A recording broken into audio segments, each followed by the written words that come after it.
Bismillahirrahmanirrahim. Assalamualaikum warahmatullahi wabarakatuh. Innal hamdalillah nahmaduhu wa nasta'inuhu wa nastaghfiruh wa na'udzu billahi min syururi anfusina wa min sayyiati a'malina.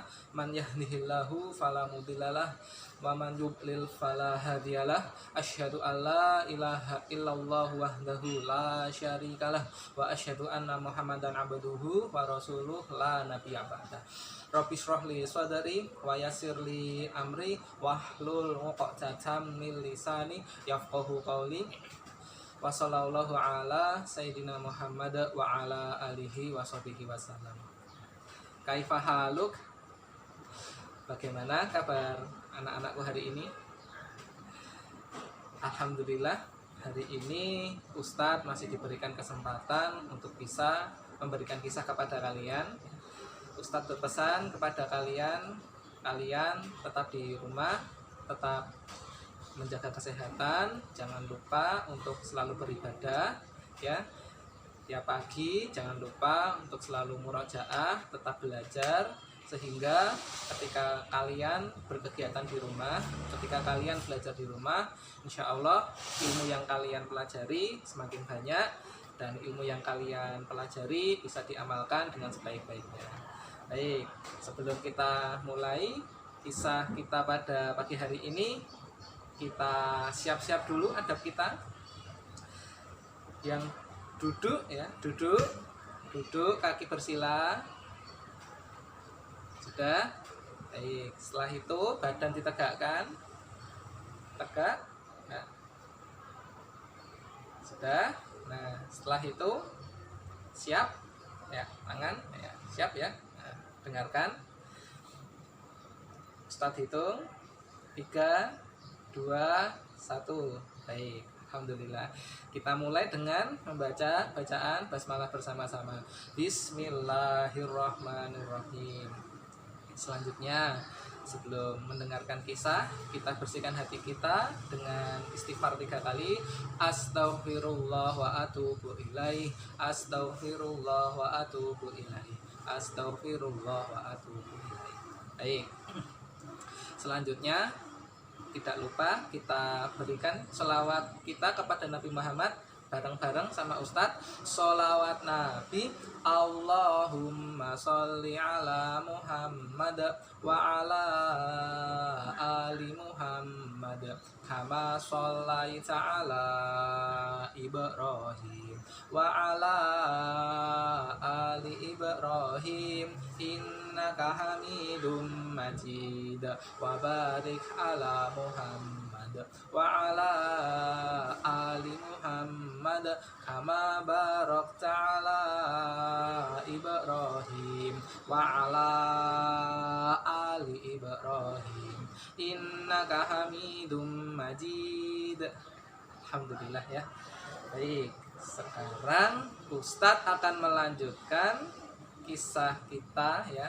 Kemarin kalian sudah mendengarkan kisah selingan, yaitu kisah Uwais Al-Qarni. Hari ini kita akan melanjutkan kisah kita lagi, kisah nubuat dari Nabi Muhammad Sallallahu Alaihi Wasallam.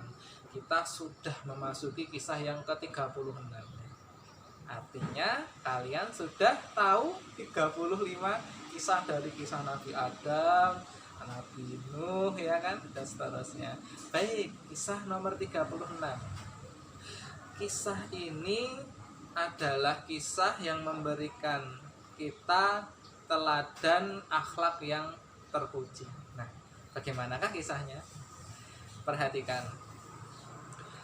Kisah ini terjadi pada zaman dahulu, di zaman kaum Bani Israel. Masih ingat Bani Israel? Bani Israel adalah keturunan dari Nabi Yakub alaihissalam. Nah, pada zaman itu, di zaman Bani Israel, ada 2 orang yang kaya.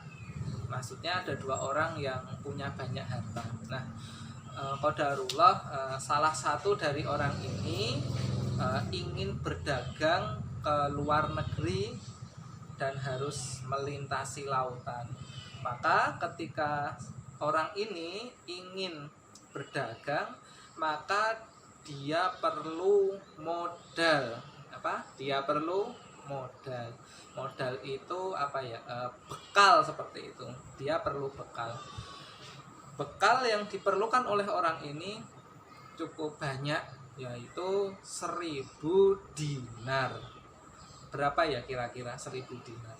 Kalau 1 dinar itu 2 juta, berarti kalau 1.000 dinar 2 miliar. Banyak sekali ya, banyak sekali, sangat banyak. Kalau uang saku, bukan uang saku ya, kalau harga misalkan air mineral ya, air mineral itu harganya 2.000, satu botol 2.000, berarti kalau 2 dinar dapat air minum sebanyak 10 juta. Banyak sekali ya, pokoknya sangat banyak, dan itu uang yang sangat mahal sekali. 2.000 dinar setara mungkin 2 miliar kalau hari ini, mungkin lebih. Nah, tadi Ustaz cerita 2 orang ya, yang satu butuh modal, butuh bekal uang 1.000 dinar, maka orang ini meminjam kepada sahabatnya. Sahabatnya qadarullah, seperti saya ceritakan tadi, dua-duanya kaya, maka sahabatnya ini meminjamkan uang sebanyak 2.000 dinar. Maka ketika orang yang meminjamkan 2.000 dinar ini dimintai pinjaman, maka dia bertanya, dia menanyakan, apakah ada saksinya? Saksi itu begini anak-anak, misalkan kalian punya teman ya, kalian berteman, nah, kalian meminjamkan, misalkan saya pinjam pensilnya ya, oh iya, kalian jawab seperti itu. Nah, siapakah saksinya? Siapa yang melihat kejadian ini? Jadi ada saksinya? Tidak. Kalau tidak ada, berarti kan tidak ada manusia di situ, tidak ada saksi manusia di situ. Nah, orang yang dipinjami uang ini bertanya, ada saksinya atau tidak? Ada orang yang melihat aku meminjamimu uang 2.000 dinar atau tidak? Kan butuh saksi begitu. Maka orang yang butuh uang ini menjawab, oh, Allah adalah saksi kita berdua. Nah, orang yang dipinjami ini menjawab, oh ya. Orang ini bertanya lagi, apakah ada jaminan? Kan kalau orang meminjami uang biasanya ada jaminan. Misal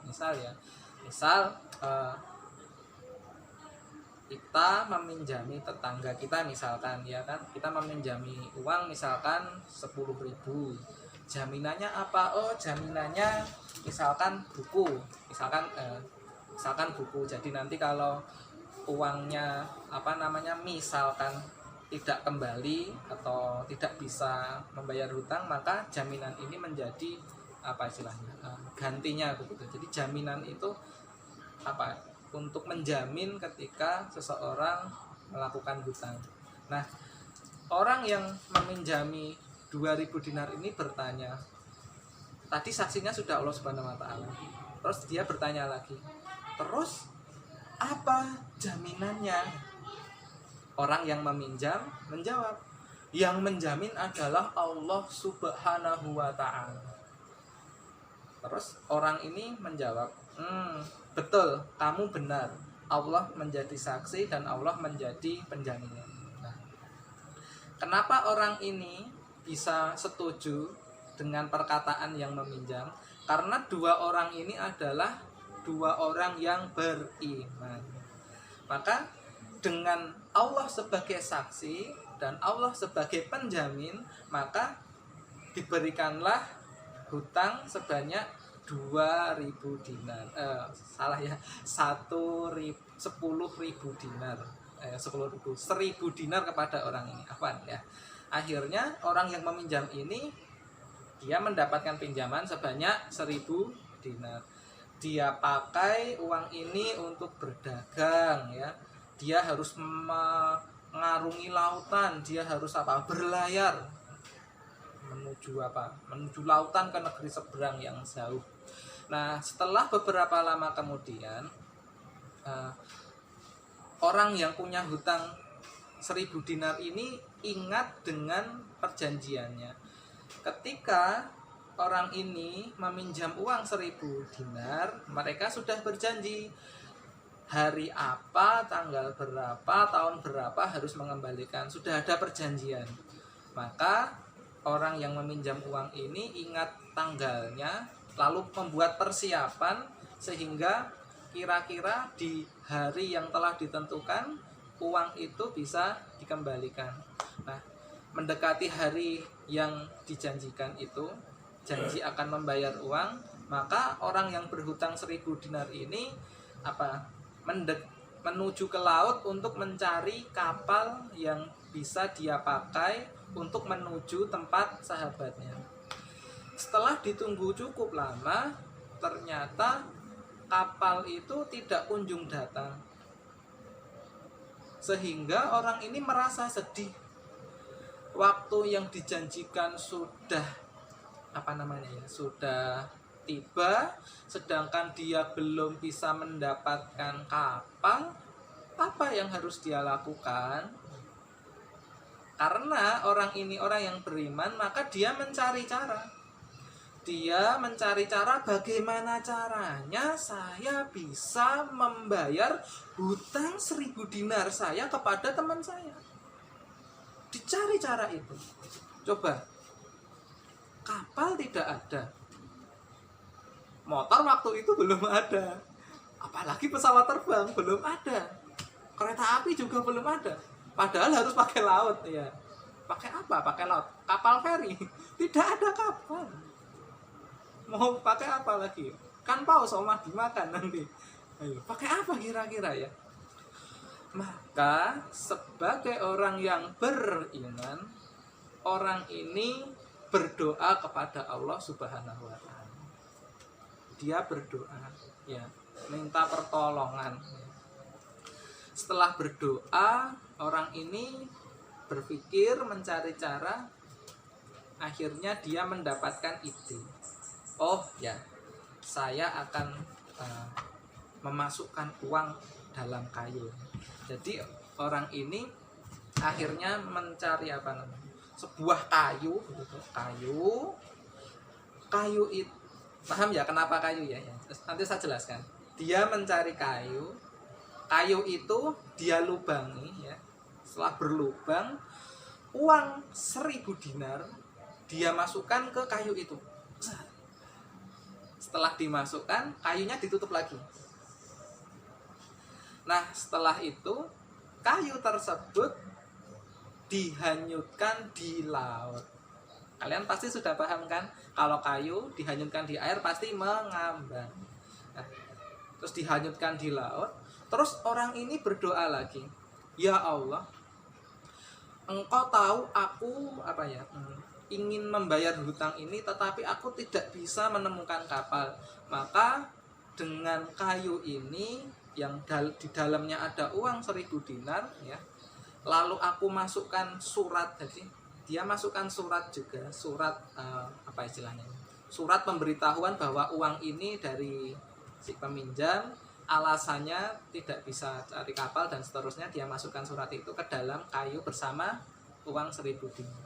Dia masukkan kayu, jadi dia masukkan uang itu ke dalam kayu, dia tutup lagi, terus dia hanyutkan di laut. Terus dia berdoa, semoga Engkau ya Allah menjaga kayu ini dan mengantarkan kayu ini menuju teman saya yang jauh di sana. Bayangkan, kalau bukan orang beriman tidak akan dilakukan cara ini. Tapi orang ini sangat-sangat beriman dan sangat-sangat bertawakal pada Allah. Setelah dia berusaha sekuat tenaga, maka dengan hikmah Allah Subhanahu wa ta'ala, teman yang di ujung sana keluar dari rumah. Teman yang ada di ujung sana keluar dari rumah. Karena dia juga ingat bahwa waktu itu adalah waktu yang dijanjikan akan ada pembayaran hutang. Orang yang ada di ujung sana keluar dari rumah, dengan hikmah Allah, orang ini menuju laut. Dia melihat apakah ada kapal yang berlabuh hari ini. Dia cari kapal. Ternyata orang yang dicari, orang yang berhutang 1.000 dinar, tidak ada. Tetapi setelah dia melihat laut, orang ini melihat kayu yang hanyut di laut itu. Dia lihat itu, ada ombak, ada kayu yang terhanyut dan terapung di laut. Tapi kan ada ombak, kayunya itu kayunya itu menuju ke pantai begitu. Setelah melihat kayu ini, orang ini terus mengambil kayu itu, diambil kayunya. Nah, lalu orang ini dengan hikmah Allah, orang ini menyerahkan kayu itu kepada keluarganya untuk digunakan sebagai bahan bakar memasak. Kalau anak-anakku mungkin kebanyakan di rumah memasaknya pakai kompor kan. Pada zaman dahulu bukan pakai kompor, tetapi pakai kayu bakar. Nah, dengan hikmah Allah lagi, ini orang ini itu apa ya? Tidak langsung membakar kayu ke tungku, bukan. Tapi dia belah dulu kayunya, ya. Setelah dibelah jadi lebih kecil, ternyata ada uang 1.000 dinar di situ. Terus dia melihat ada kertas, diambil kertas itu. Dia buka. Ternyata isinya adalah surat dari orang yang berhutang, dari temannya. Setelah dibuka, oh ternyata uang ini adalah kiriman dari teman saya yang dahulu berhutang. Nah setelah itu, ya dia ambil uang itu. Nah, waktu berlalu, orang yang meminjam uang yang ada di seberang negeri sana, setelah waktu berlalu, ya, akhirnya orang yang berhutang ini mendapatkan kapal. Dengan segera orang ini terus berlayar, ya, berlayar menuju temannya yang dahulu menghutangkan uang 1.000 dinar. Nah, akhirnya orang yang meminjamkan uang dan orang yang berhutang bertemu. Nah, ketika bertemu, mereka kan sahabatan ya. Ketika bertemu, orang yang meminjami uang berkata, apakah ya pertanyaannya kira-kira begini, kenapa kamu tidak datang ketika hari yang ditentukan untuk membayar hutang? Orang ini menjawab, oh mohon maaf, saya sudah berusaha mencari kapal, tetapi saya tidak ketemu. Tapi saya mohon maaf saya tidak bisa membayar tepat waktu. Terus orang yang memberi hutang bertanya lagi, apakah engkau mengirimi aku sebuah surat gitu? Ya, saya mengirimkan surat. Terus selanjutnya orang yang berhutang tadi, bayangkan, tadi kan dia sudah mengirimkan surat, sudah memasukkan uang 1.000 dinar ke dalam kayu, dia hanyutkan. Dia ketika datang ke sahabatnya itu, dia masih bawa uang lagi 1.000 dinar, bayangkan. Terus orang ini mengatakan sambil bawa uang ini, ya, sahabatku, sekarang aku sudah punya uang 1.000 dinar untuk membayar hutang. Kalau kalian jadi orang yang memberi hutang, kalian apakah akan menerima uang 1.000 dinar itu lagi? Kalau kalian terima uang 1.000 dinar itu lagi, berarti kalian sekarang punya 2.000 dinar. Yang tadi pertama 1.000 dinar, yang kedua 1.000 dinar lagi. Ayo, kalau kalian akan diterima atau tidak?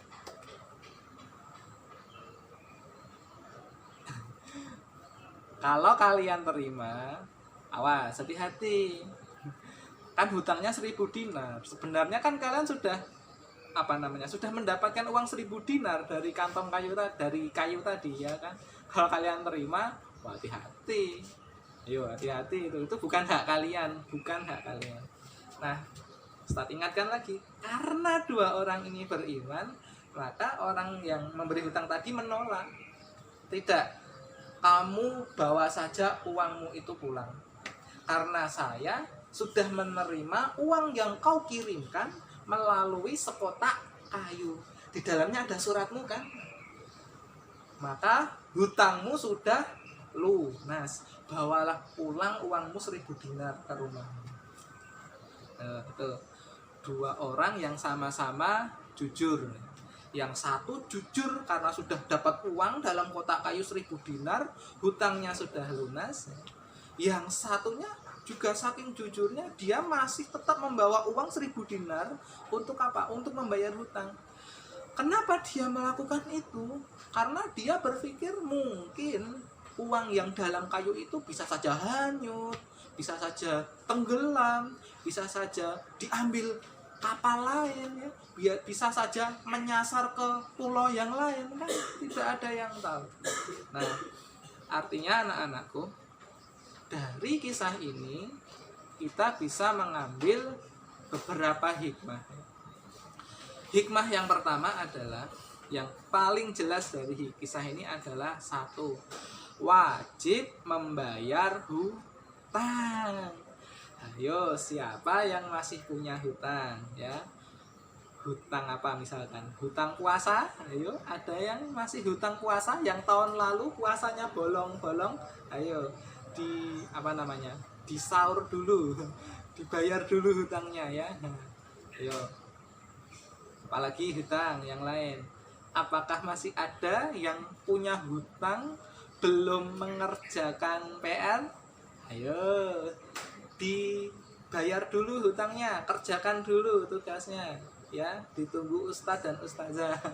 Apalagi ayo yang masih punya hutang apa? Yo, pernah janji sama orang tua ya, janji saya akan semangat belajar ya. Ingat, janji adalah termasuk hutang ya.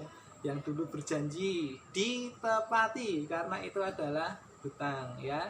Itu yang pertama, hikmah yang pertama adalah wajib membayar hutang.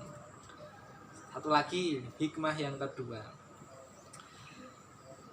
wajib bagi kita untuk berusaha semaksimal mungkin dan bertawakal kepada Allah Subhanahu wa Ta'ala. Dari kisah tadi kita tahu, orang yang berhutang, dia tidak mendapatkan kapal, dia tetap berusaha. Bagaimana caranya bisa membayar? Berusaha. Jangan pasrah tanpa usaha. Pasrah saja tidak ngapa-ngapain. Itu salah. Allah mewajibkan kita untuk berusaha. Tentang hasil, Allah yang menentukan ya. Yang ingin jadi pintar, berusaha, belajar yang giat, mendengarkan perkataan ustadz dan ustazah, merenungi nasihat dari ayah dan bunda, berusaha belajar, berusaha memperbaiki diri, sehingga kalian menjadi anak yang solih dan solihah, insya Allah masuk surga. Kan itu ya, berusaha. Jangan pasrah aja. Kalau pasrah tanpa berusaha, aku pengen pinter tapi aku diem saja, tidak ngapa-ngapain, diem saja, ya nggak bisa, tidak bisa seperti itu. Pengen pinter ya harus belajar ya, seperti itu ya. Hikmah yang pertama adalah wajib membayar hutang. Hikmah yang kedua adalah wajib berusaha dan bertawakal pada Allah Subhanahu wa Ta'ala ya. Mungkin itu kisah yang bisa Ustadz berikan ya, kalian amalkan ya. Tugas kalian sederhana. Kalau dengan Ustadz Rizky dalam kisah ini sederhana. Tugasnya cukup kalian mengamalkan hikmah yang ada dalam kisah ini ya. Yang masih punya hutang, punya tugas-tugas dengan Ustadz dan Ustazah yang lain, silahkan dikerjakan ya. Itu hutang kalian. Yang kalian punya janji, punya hutang dengan orang tua, janji akan makan sendiri, janji mandi sendiri, janji jadi anak yang taat, janji menjadi anak yang patuh, ya segera lakukan ya. Itu tugas kalian di rumah. Baik, seperti itu kisah yang bisa Ustadz Rizky berikan. Ustadz berharap semoga apa yang kita dapatkan hari ini bisa berguna buat kalian. Teruslah berdoa ya di situasi hari ini, bahkan di situasi apapun kalian harus tetap terus berdoa. Jangan lupa ketika pagi kalau kalian beraktivitas, baca dulu doa zikir pagi dan sore ya. Doa zikir pagi seperti yang kalian biasa lakukan ketika kalian di sekolah begitu. Berdoa, banyak-banyak berdoa. Ketika waktu sore juga demikian. Semoga ketika kita beraktivitas baik di rumah maupun di sekeliling rumah, kalian tetap mendapatkan perlindungan dari Allah Subhanahu wa taala ya. Jadi berusaha, berdoa juga bagian dari usaha kita, bertawakal pada Allah Subhanahu wa taala. Baik, sampai di sini dulu. Kita tutup kisah kita pada kesempatan kali ini dengan kafaratul majelis. Subhanakallahumma wa bihamdika asyhadu alla ilaha illa anta astaghfiruka wa atubu ilaik. Ustadz akhiri, ada banyak salah dari Ustadz Rizky, mohon dimaafkan. Assalamualaikum warahmatullahi wabarakatuh.